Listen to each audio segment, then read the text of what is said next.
বাংলার ঐতিহ্যবাহী প্রকাশনা সংস্থা দেব সাহিত্য কুটির ৪৮তম আন্তর্জাতিক কলকাতা বইমেলা উপলক্ষে ২৫টি নতুন গ্রন্থ প্রকাশ করেছে।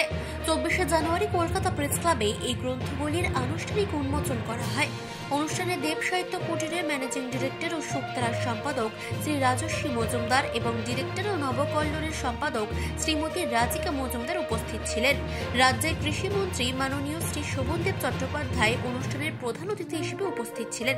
তাছাড়া উপস্থিত ছিলেন বহু লেখক, শিল্পী, সাংবাদিক সহ বিশিষ্টজনেরা। এদিন দেব সাহিত্য কুটিরের নিজস্ব সংকলন ছাড়াও ঐতিহাসিক, ভৌতিক, ধর্মীয়, প্রেম, হাসি থেকে শুরু করে বিখ্যাত বিদেশি কমিক্স দিয়ে সাজানো ছিল এই গ্রন্থা সম্ভার। চলুন দেখে নেব বিস্তারিত।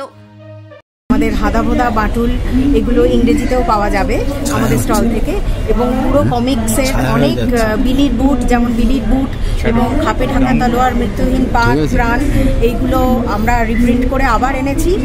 আশা করছি বাচ্চাদের এবারে খুব ভালো লাগবে আমাদের স্টল ভিজিট করতে। এবং প্রাপ্তবয়স্কদের জন্য সর্বাণী মুখোপাধ্যায়ের বই নাসতী ও আরও দুই, এরপর রাজা ভট্টাচার্যের ৩ একে ৪ পুরো অ্যাডভেঞ্চার সিরিজ, যেগুলো শারদীয়া শুক্তারায় প্রকাশিত, এই বইগুলো আমরা এবারে করছি।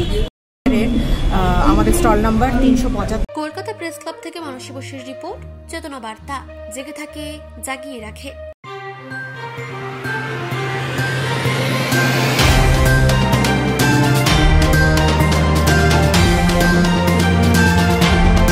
চেতনা বার্তা, জেগে থাকে, জাগিয়ে রাখে।